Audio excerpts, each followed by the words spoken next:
Et salut, bonsoir, bonjour, bienvenue à bord de la Kawasaki Z900 2018. Je teste un modèle en full, j'avais le choix entre un full et un A2 et j'ai longuement hésité parce que la version A2 chez Spring Bike elle est personnalisée, ils ont fait quelque chose de pas mal.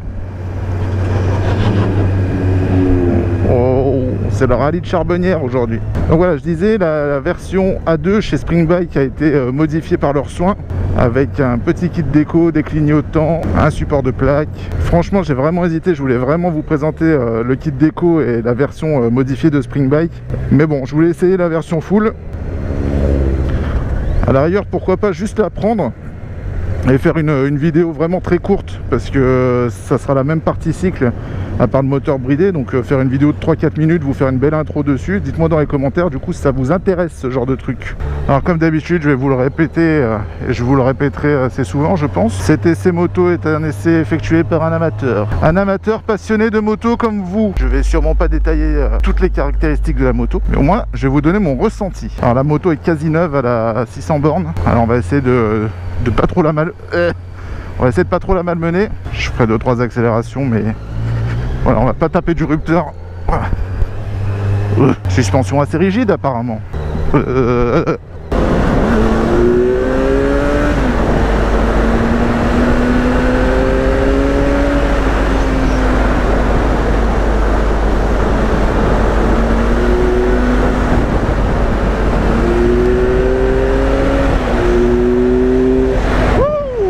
Bon, forcément avant j'ai fait chauffer la moto, hein, je l'ai roulé un petit peu avec, histoire de chauffer la partie cycle et les pneus.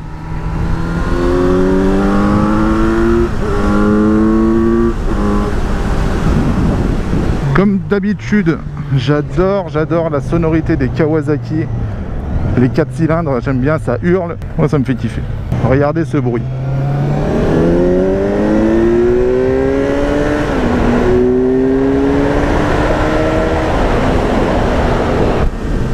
La vache.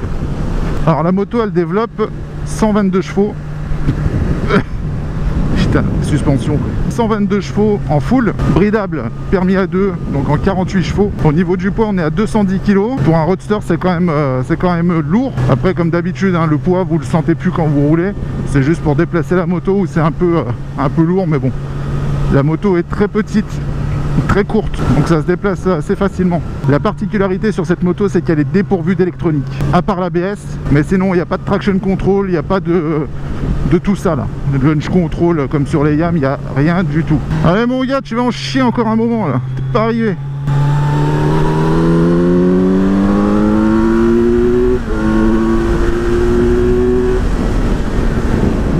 Le freinage, ouais, ça freine super bien.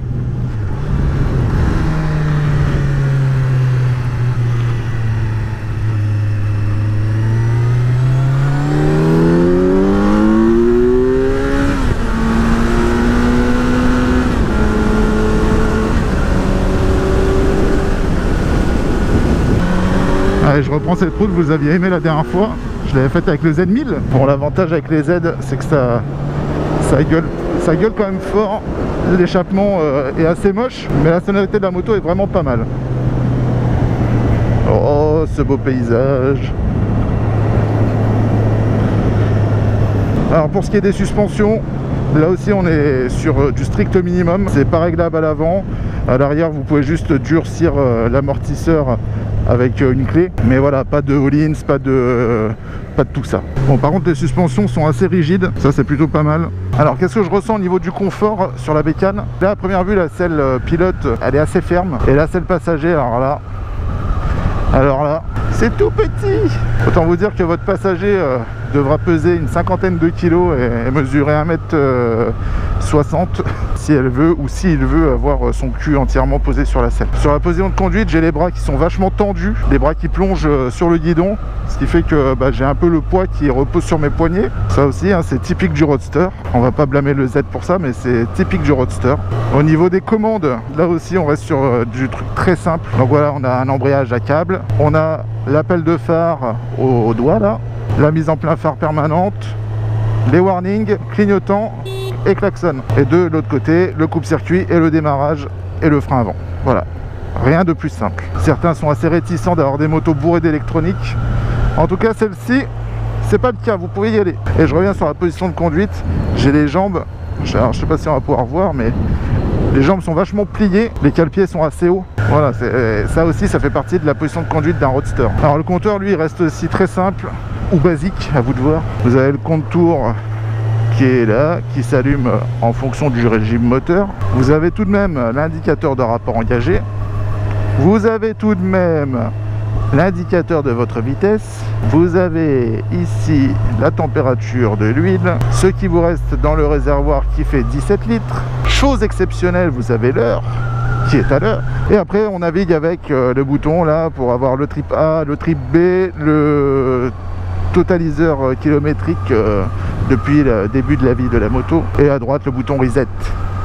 Et ensuite là vous avez tous les petits voyants qui sont éteints avec un contour carbone pour les clignotants, les warnings, le point mort, température moteur, l'ABS, le défaut moteur, etc., etc. Présentation du compteur très rapide parce que pas grand chose à dire dessus à part qu'il est rétro-éclairé sur un fond noir, et ça pour ceux qui ont déjà vu mes essais moto, c'est quelque chose que j'apprécie. Ça j'aime. Bon, est-ce qu'il faut qu'on parle des rétros à votre avis? Moi les rétros je vois très bien dedans. Par rapport à 2-3 roadsters que j'ai testés, je ne vois pas mes coudes, je vois bien ce qui se passe derrière. Mais le gros problème de ces rétros, c'est qu'ils sont vraiment horribles. Horribles. Bon, le réservoir il fait quand même 17 litres. Il est assez mastoc là comme ça là. Il vient bien sur les jambes là. Et ça permet d'avoir un bon maintien dans les virages. Allez, la mission maintenant c'est de faire une belle intro ici là.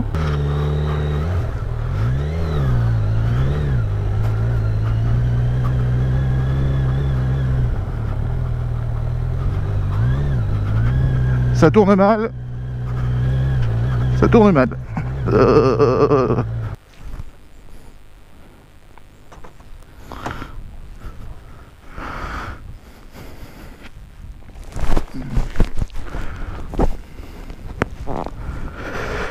Allez, on se casse. Pas beau le paysage là. Allez, maintenant on retourne sur la route sans se casser la gueule.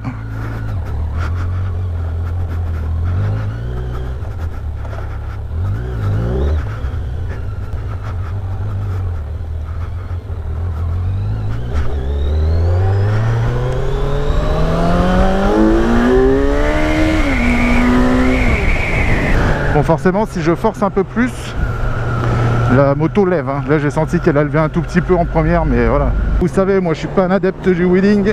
Allez, on va conclure sur cette jolie moto. Le prix très abordable. Donc pour celle-ci on est sur 9000 €.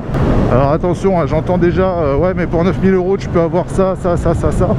Ok, là on est face à un roadster 122 chevaux, 9000 € neuf, sans électronique, chose que parfois les gens recherchent. Je trouve pas ça trop déconnant par rapport à des Roadster 1000 qu'on peut trouver sur le marché actuel. Bon, avec cette moto on va pas se mentir, Niveau du duo, ça peut être compliqué. Vous avez vu hein, sur la selle arrière, etc. Ça peut être un peu chaud. Mais après, au-delà de ça, la moto, franchement, super maniable. Comment tu dois être secoué quand tu fais de la moto à deux là-dessus. Oh là là. Et le truc un peu dommage, pour le prix, pour les 9000 €, c'est de ne pas avoir de LED sur la moto. Alors de LED LED et pas de LED comme à LED. Voilà, les feux c'est de l'ampoule. Les clignotants qui sont assez horribles, c'est des ampoules aussi. Mais après voilà, c'est que des détails. De toute façon sur la plupart des bécanes, les clignotants sont tous horribles. À vous de négocier avec votre concession. Au niveau des accessoires, c'est ce que je vous conseille. Le test va prendre fin. J'aurais pu faire une intro là-haut là. Prochaine fois je ferai là-haut avec vue sur Villefranche là-bas. Et puis évidemment n'hésitez pas à commenter, liker, vous abonner à la chaîne si vous le souhaitez. Allez, je vous dis à bientôt pour une prochaine vidéo. Au revoir.